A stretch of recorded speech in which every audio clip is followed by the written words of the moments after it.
Oh, wow, Janvi. Thank you. That was a wonderful. Can everyone hear me? Is this thing on? Yeah? Thank you. That was a wonderful film. I mean, you look at the title Cyclotron, it seems this abstract, sort of sci-fi, futuristic thing, but this is such a heartwarming story. The people were wonderful, and it's an amazing story, so thank you. Let me start first. So what we're going to do is let's just get this conversation moving, and I'm sure all of you have lots of questions as well. So we'll just chat a bit, and then I'll throw it open to all of you. So Janvi, how did this whole thing start? How did this come about? There are several starting points, as they say. You know, one is, of course, the story itself and why I got interested in it. But that, of course, is not the story of why I decided to make a film at all. And then when I decided to make a film, that it would be about this. So the research on the Chandigarh cyclotrons, I did over several summers during my doctoral research, in the hope that I would have enough material to be able to write a thesis, because I was writing about the beginnings of experimental nuclear physics in India. In the end, there was enough, and there was a very coherent story that I could tell about the very first 3 labs, so I didn't need to do any more work or include 3 other facilities that I had studied. One of them was Chandigarh, which is the world's oldest functional cyclotron. The other was the Van de Graaff machine at IIT Kanpur, which was the only particle accelerator in an engineering institution with a program in nuclear engineering at the point that it was established in India. And the third was the Variable Energy Cyclotron Center in Calcutta, which at that point again was the largest to be made in India, or the effort to be. So these 3 didn't get into the book at all. And so they were with me into the thesis at all. And then, I wanted to die a professor, as I say. You know, I started out with that ambition. I'm very far from it now. I'm going to die anyway, but the professors have walked out on that trail a few years ago. But, the normal path was to probably write 1 or 2 papers, right? Like most academics write journal papers, peer-reviewed papers, and to get that out there. And that would have been sort of satisfying enough.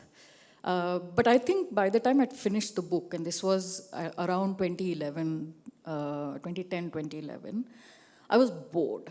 I was really, really bored and of writing. And I don't know if ever that happens to you, Anil, but I was like, I can't write anymore. So that is one part of the story, which means in many ways I loved the facility. I spent a few wonderful summers there. And then the second part was when I did not want to write, but at the same time, in a way, I felt I had a sense of responsibility to the places that I had studied, because the places I studied, people gave me time, right? People gave me time, they opened up their documents for me, etc. And of all the places that, all the 3 that remained, so to speak, that did not make it into the book, Chandigarh was the story that was a people story. The other stories were interesting, as in the variable energy cyclotron, because it was the largest, and everything from the welding to whatnot was made in India. Shipbuilders got involved, etc. So it was a it was a story of industrial history of technology, in that way interesting. Nuclear engineering in a educational institution, the very first one, the only one, with the Americans doing it for particular reasons, and the tussle with BARC, etc. It was interesting for those reasons. But the Chandigarh story was interesting always because of the people. And so I think how it all came together was when I realized that for a historian, it's rare. I'm a historian of science and technology by training. For a historian, it's rare to have your historical actors around to tell the story in their words. And so, in some ways, the penny dropped when, I was like, okay, so what to do? This is quite incredible, because when I wrote about the Calcutta, Bangalore, and Bombay stories for the book, most of the people were not around. So it was good to rely on the archives and, triangulate your evidence and things like that. But here they were all there. And they were interesting, and they were fun, and they were, incredible human beings. I have absolutely enjoyed my time there. And so I decided, I think it was early 2012, when Um, I had a little bit of grant money left. So, you get a little bit of grant money as an academic. And I was by then tired of buying books and devices. I already had an iPad. I already had enough books. And I was like, and in London, your apartments are really small. So what could one do? And that's our life, right? And as a historian who learn these things, I mean, contingency is such a huge part of life. Got an email, general round, one of those things we either spam or, just delete without reading, which was from UCL, University College London, offering a practical documentary filmmaking course for academics. I was like, okay, this sounds very good. And the fee amount was exactly the amount that was left in my grant. So this was like a no-brainer. I just signed up, I went. And it was one of those unusual courses where on day one, they gave you a full kit, right? Like an entry-level kit, but a full kit. Sound, camera, lenses, everything. Sound equipment, camera, lenses, everything. So when teaching was over, late March, early April, I just picked up my kit and I came to India and called up Neeraj, this cinematographer who studied at FTI, was a dear friend. I said, will you come and help me do this? And I was like, I have no money to pay you, but I'll cover all your costs. He's like, yeah, I'll come. And he came, and we were there for 10 days, and we shot. And it took me 7 years after that to edit. 2018 is slightly incorrect because we wrote the credits before, because this was like an aspirational thing. 2018 we wanted to finish. We finished it in 2020. But so that's basically how it started. And I'll end by saying one thing. When finding an editor was a nightmare, because I had like about 11 and a half, 12 hours of footage. And the first editor I met told me I didn't have a film. He said, you should have focused on the tubes, or you should have done this, or you should have done that. There is no film here. You can make probably an installation in a circular form with screens and, put it in an art gallery. And I was like, beta, no. Then I met someone else, and I went to a very good editor, in fact. She found this too academic. And she felt that, she couldn't do it unless she understood the physics and things like that, right? Like, because you have to extract from the footage. Because like you saw, I made every technician tell me their version of the machine, and then I sort of spliced it into one single story. Similarly with the physicists and the students as well. So she wasn't confident of being able to do it, do justice to it, which is fair. When I went to the third person, he said, give me a paper edit and I'll be able to do it. And I was like, what is a paper edit? Because I didn't know what a paper edit was. And then, so I was teaching at King's College in London, and we had a film festival, and this shows up this young woman called Tanya Singh. And just in the passing, I was like, oh, would you know anyone who's interested in editing? And she's like, well, I can do it. I've never done a full film, but I can do editing. I know how to edit. So we met for coffee, and I told her the story. And as it turned out, two things. She knew Hindi, English of course, but Hindi and Punjabi, because her parents were from Chandigarh. But once I told her the story, what she found out was that her parents were from the campus. They were from the humanities, but they were from the campus, and they knew some of the people. So, contingency, serendipity, things which you have no control over. And then she got involved, and quite frankly, I don't think I could have found a better editor. Then we just worked and worked and worked for hours and days. And I knew I had found the right person, because then I actually did a paper edit. And I knew I had found the right person when we both identified the same starting shots and the same ending shots for the film, which are not the starting and ending shots anymore. But when we start, the fact that, out of about 12 hours, we both picked out those very things. And then I was like, okay, we can speak to each other. And then we started working. And then we worked over 7 years, because I was teaching full time. She then later became my student, and, then she was studying full time and whatnot. But eventually, in the very first months of the pandemic, we got it done. So that's the kind of shortish, long story. Listening to you, this really, it's eerie. It parallels the story of the cyclotron itself. No, it's true. These sort of enthusiastic people, they go to the US, they say, we can give you this, right? take it, but we have no money for anything else. And then you sit and figure out how to tell the story, right? In your case, it's a film, and then it's like these two. So anyway, well done. The other thing that really struck me, I mean, this is supposed to be a film about science and so on and so forth, but it's also a really human story. It's got it's a wonderful story. It's got great high points. They get this thing going. And slowly, and you know, you've got all this enthusiasm of the building of science in modern India. You know, you go see Baba, he said, do it, right? And Panjab University says, do it here, and so on.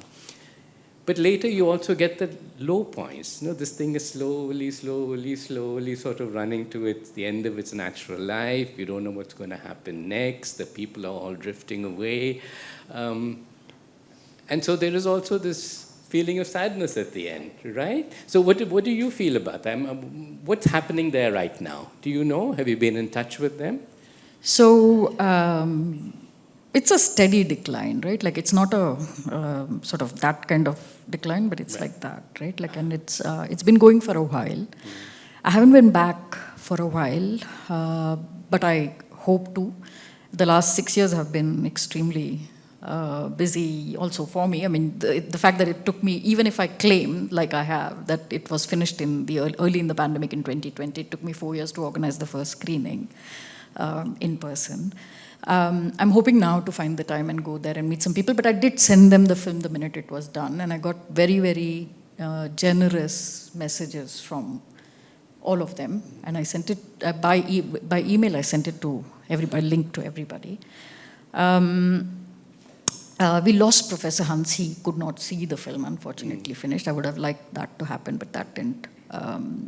But coming back to what you said in terms of the pathos that lies at the heart of this, that you miss the opportunity, you build a capacity and then you miss the opportunity because of reasons that are outside your control. And again, as a historian, you know that this is what I mean when I say science does not happen in isolation or research does not happen in isolation, because you have circumstances surrounding the conditions in which science is done or research is done are the conditions in which all of us live. It's the general human condition. And so, but of course it is manifested in every which way, and you know what is realized or not. And so I think it is a story, as you know, I did write a sentence about it in the abstract, which is about what everyday science in a regional university in India looks like. When you don't go to a TIFR or an NCBS or an IISc, this is what science looks like, right? Like you're starved for resources, you're struggling to do the most basic things. When your commitment is to actually do what a university should do, which is to train the next generation to be able to reach to the frontiers of science. And like the Vice Chancellor, which was an interesting moment, and as to why that shot even happened. Inder Govil both say that if they don't see this, they're not going to be attracted to it. Like, you know, we had done a workshop, in fact, in this building, on one floor above, and out of a workshop, a kid just walked out completely bewildered and said, I did not know there was a field called astrobiology. And yes, there is the internet, and yes, there's a lot of things, but you will find what you're looking for. If you don't know what to look for, you're not going to find it. And, you know, we are still in tier 1 cities. What happens in tier 2 cities, in regions which are resource crunched for research facilities, you know, and Professor Hans says that as well. In North India, we don't have that many facilities because of the troubled nature of the region in various ways at various points in time. So it is a story about what really science in the bulk of the country, doing science in the bulk of the country looks like. And this is, you know, for a group of people who actually did something fairly out of the ordinary. I wouldn't say extraordinary, but out of the ordinary. This wasn't expected of them. I mean, it's fairly audacious, right? Like you go to the United States and you just kind of bring this thing. It's massive. It's massive, you know. The equipment is massive. I mean, not the decision. The decision's audacious. Wonderful. I think it's a really good point that this is what research in small, in most universities look like. No, and maybe let me throw it open to questions from the floor. Do we have any? At the back. There, and then this gentleman here. Wait, the mic will come. It was a great film, second time I've seen it. I thought it was very sweet, very sad, and I felt exactly the same point you made. I felt anger that our resources are so strongly directed towards a few elite institutions, and the universities are totally neglected. But another point that struck me, which someone said, maybe Professor Hans, another person, is that it's not just science, it's experimental science. In particular, and probably because of this Brahminical tradition as well. And that's, I don't know if Dhavala will agree with me. She's an experimental physicist sitting next to me. But I wondered if you had something to say about that. Yeah, it's a at one level it's such an obvious thing to say, and at another level it's a very contentious thing to discuss. It has always been a contentious thing to discuss, right? So there are two aspects to it, and let me tackle the easier aspect first, which is resources. One needs if you want, we know today where the cyclotron has traveled to. It's CERN, right? Several kilometers of radius, massive equipment, several countries working on it together, teams as large as thousands working on one experiment, etc. Right? So clearly, scale up requires the kinds of resources, and this is something I don't think I've said it on this stage, but I've said it earlier, which is in the 50s, doing experimental nuclear physics in a single university campus was a difficult thing across the world, which is how Brookhaven, Argonne National Lab, etc. came up in the United States. And the European answer, in fact, was CERN. It was international. In Europe, this was post-war Europe. Even countries did not have budgets large enough to do it. Right? There were other reasons, of course, also to keep Europeans under, observation. And that's why the Americans poured money into establishing CERN, for example, and Isidore Rabi apparently said at some point that, we need to encourage this facility because we need people to talk to. Because otherwise the Soviets, after 49, the fear that the Soviets had conducted their nuclear tests so quickly after the American use of atomic weapons, that the fact that people will catch up so soon, and therefore we need to have people who can think beyond what we think and what our facilities think, but also need people to talk to, etc. But in this context, what is a newly independent country to do, right? We are talking about the first decade after independence, right? 67 is, of course, when Hans decided this, but 67 is 20 years after independence. So what is a country like India supposed to decide? Centralized facility. And so, of course, that the logic of centralization continued in different ways. We established institutions of national importance. But to come back to the limited point, but critical point, is that resources. So to have the resources to be able to do credible experimental nuclear physics at the frontiers in the university was difficult across the world. And I think one can extend or may not be easily, this may not easily extend to other fields, but it was certainly true for experimental nuclear physics. And the other aspect, other than resources, is the question that you really asked me, which is the division between the hand and the mind, right? Who does work with their hands? Even Gulzar Singh says that, right? Where you go abroad, you do everything, you come back and you become a sahab. Here you want everyone to do your work.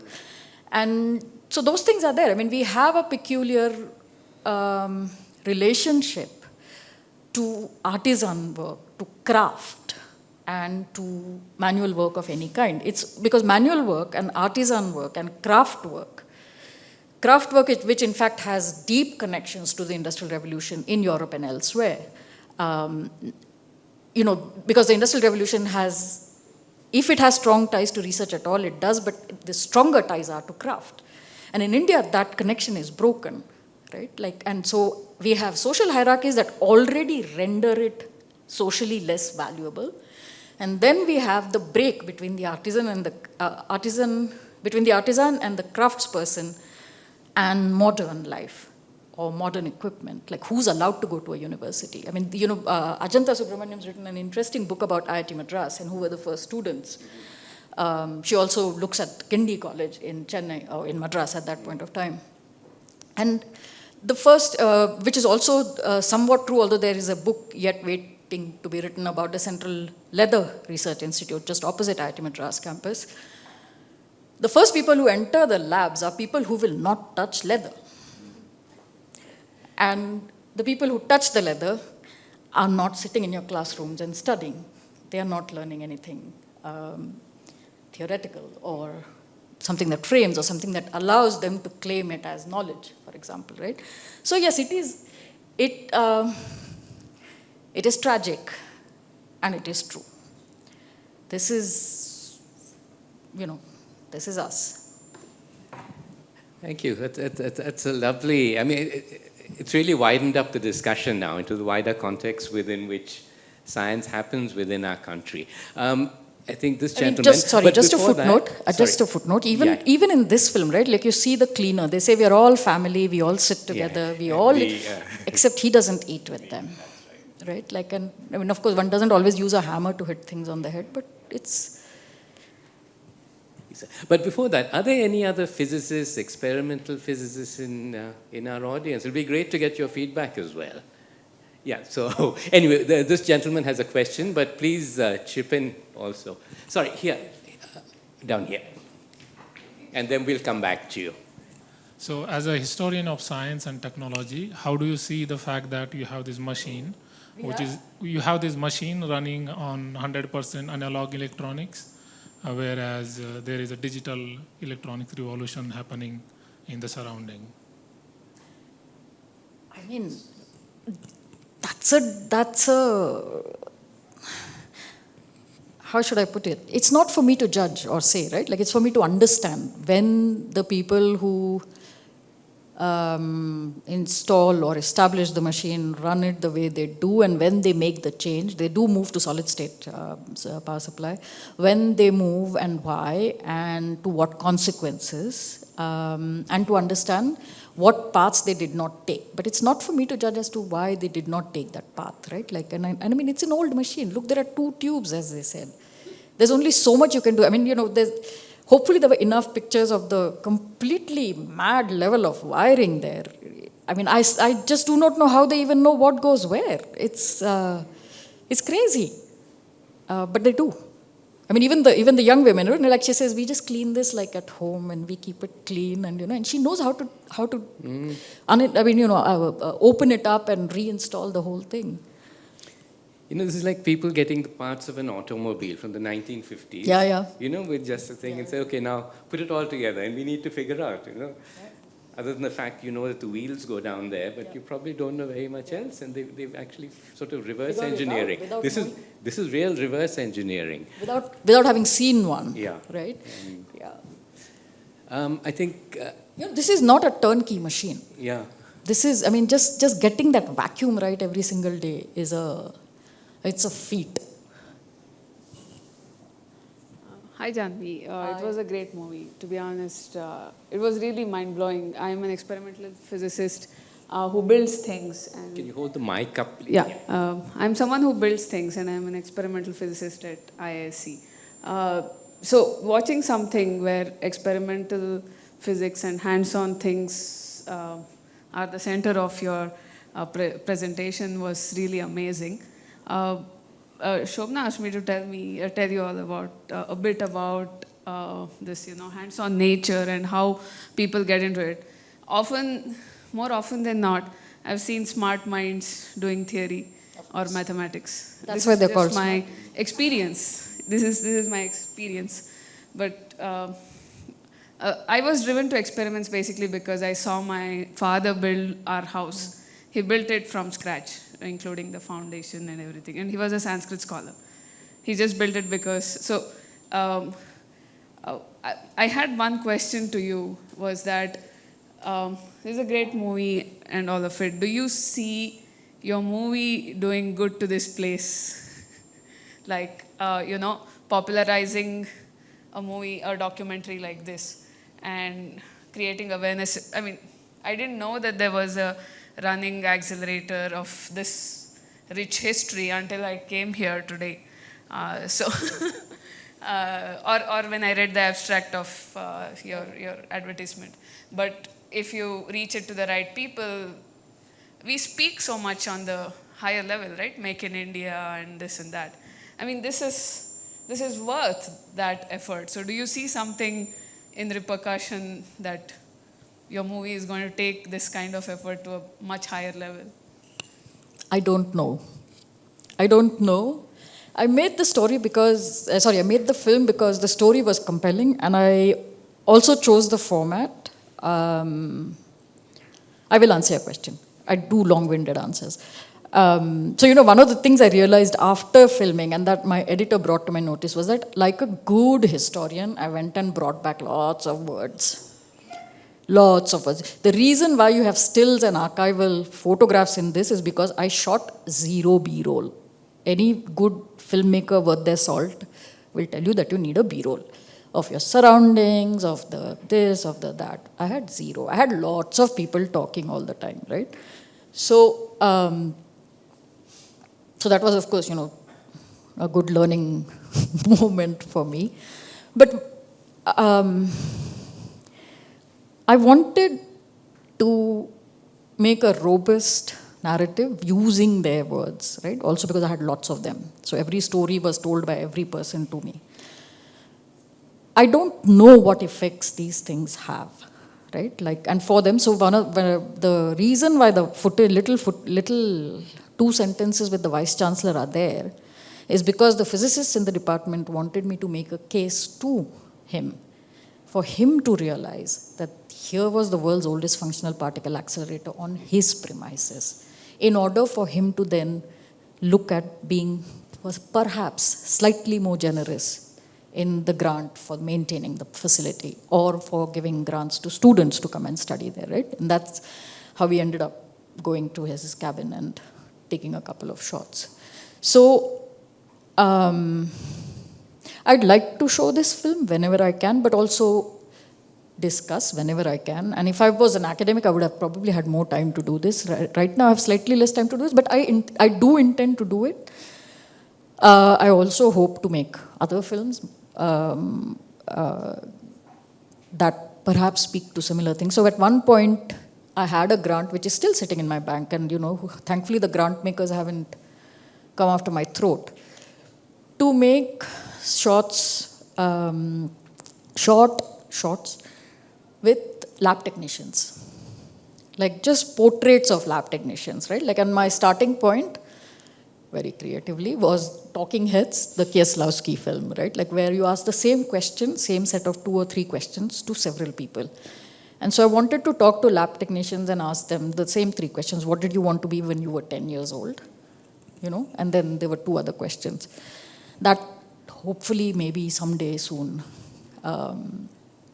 Let's see what happens. But, you asked me a very precise question to which I haven't given you a precise answer. I really don't know, yeah. But I hope things change. I mean, I don't know that this film will do anything substantial, but our universities are so neglected, that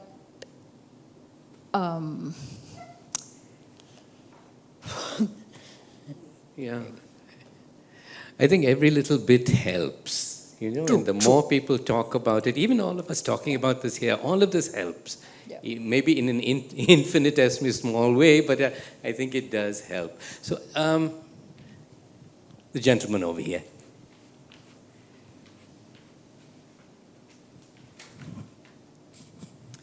Great film, Janvi. That was wonderful to watch. I think it brought up something that I have observed as part of the writing that I do, which is this, and the point has already come up, this unwillingness on our part to actually work with our hands. You talked about how the cyclotron is a bespoke machine. And I would bet that when this was built in the US first, they would have first built the tools necessary to fabricate just about every aspect of it. These are not parts that you could go out and buy anywhere. Yeah. And that thing came up when, when they had one screw that they had to, machine. Yeah. But for just about any cutting edge experiment that is being done anywhere in the world, Yes. probably not here, unfortunately, but just about anywhere, the first things that get established are the machine tools. Yes. Right? There are intensive labs that are built to build the necessary components. These are not things you can buy. Like if you look at even, the telescopes that were built in the 1920s, the Mount Wilson Observatory near Los Angeles, just that mirror, Yeah. right? The story of how that mirror was fabricated is itself a movie, right? There's no way you can go buy it anywhere, right? So all of that expertise needs to be established first, and we just don't do that. We just don't do that. And I think there is this incredible unwillingness to learn how to just, build the machines to build these things. Yep. And that's a higher order sort of expertise that we just somehow just neglect. Yep. No, I completely agree with you. I mean, because there's two aspects to it. One is, of course, industry that finds catering to scientific research interesting, right? Like, so there's one part is that.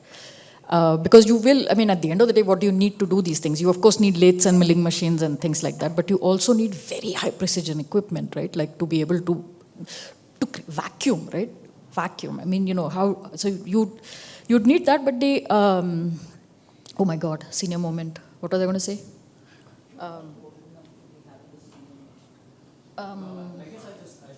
Yeah. No, so the second thing that we totally neglect, and this is something I've said, so far nobody has shot me. We pump a lot of money into IITs. That doesn't, for the most part, doesn't produce engineers. It produces investment bankers, managers, a range of other kinds of people, but doesn't produce engineers to the same extent as the input would sort of. To my mind, the budget for the ITIs needs to look exactly like the budget for the IITs if you want this to happen. Because you can't have technicians who are always in the service of a scientist, right? Like Stanley Livingston, who worked with Lawrence, who made the first cyclotron principle work. Because there were others who proposed that, like Ralph Widerøe in Norway and some others in Germany, but they weren't able to make it work. Lawrence was able to make it work because of Stanley Livingston. And Stanley Livingston wasn't an assistant. Stanley Livingston was an engineer who was technically extremely sound. And you will have sound technicians and engineers if you give ITIs the same prestige as you give IITs. And you pump the same money, you train people with the same, how should I say, same dignity, same level of attention, build good premises, give good hostels, food will be bad. But, so I think there is something there. And, I say it, I don't mean it rhetorically, I mean it quite seriously. I think the ITIs need to be, what used to be the old politics in England or the Hochschule in Germany, they need to be there, if anything. Sorry, long No, not at all. It's a really interesting discussion. We have time maybe for one last question. Maybe the gentleman in front. Hey, sorry, hi. I think anyway, let's have two questions, both of you. Yeah. Hi, Janvi. This was really wonderful to see. I had a question. So, as a historian of science, and what you brought out through this film was a lot of the human aspects of how science happens, and not in isolation with how the rest of the world is working, right? So, but I don't know how much it happens in terms of, as students of science, the introduction of this sort of historical context within which science works and the other ways through which science works. And then probably it's more like just scientific understanding that is given to students rather than sort of the broader understanding. and then maybe there is sort of an expectation mismatch when they eventually go out in the field of science as to why are things not happening a certain way, right? Is there deliberate efforts to have such kind of storytelling be incorporated from early on in like scientific teaching, like in institutions and so on, so that there is more real world understanding of how science would actually happen apart from what you need to know as scientists? So if I may actually, I don't think we give our kids, including at good institutions, even enough of scientific understanding. I think at the undergraduate level, what we give them are close-ended answers to certain kinds of questions that we hope for them to remember rather than understand, for the most part. Of course, there are always exceptions, and there are always good students, and there are always things that happen differently. But for the most part, that is the case. I did at some point audaciously try to suggest to ICERs and IITs that there should be a 4-year simmering, slow-running program in the history, philosophy, and sociology of science. Even if we don't want to, like engineering schools worldwide, bring in a proper humanities program, just at least history, sociology, and philosophy of science and technology. But that's not, it's going to take time. There are departments in there which offer courses which are, even for someone like me, uninspiring.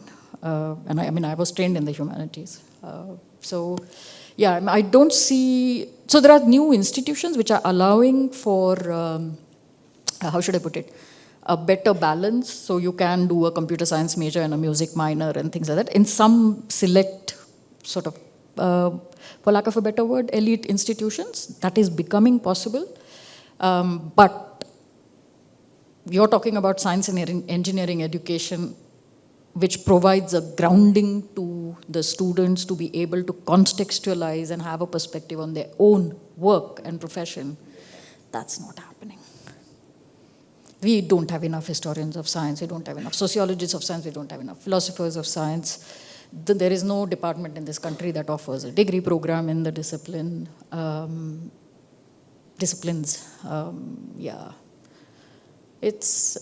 fact, sometimes I say, as a joke, because I know that if that actually happened, I would not do it, that instead of asking me to do Science Gallery Bangalore, someone should have asked me to do like an institute or a center for the history, philosophy, and sociology of science. That might have had significant impact. But I think this other institution also will. But the field is really not progressing at the pace at which is required for the numbers that we are educating. Yeah. Okay, one last question from the lady. The other historian of science in the room.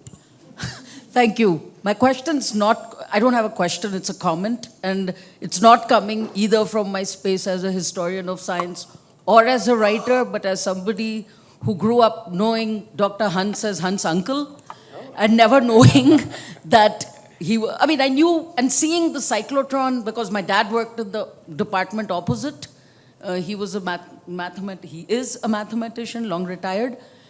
So thank you for bringing back somebody who's been long gone. He just went to sleep one day with right after a cup of coffee. So he had the best possible way to go, I think. But thank you, because this was a wonderful, wonderful goosebump moment to just see even those scenes where the people have their tea and those departmental shots and the cyclotron somewhere downstairs. Yeah. So I just wanted to bring that up. I think this is why people make films. So with that, thank you all. Thank you, Janvi. It's been wonderful. I think we've all been privileged to be here for the first live showing. Is that the correct definition of this film? So thank you very much. Thank you. Thank you.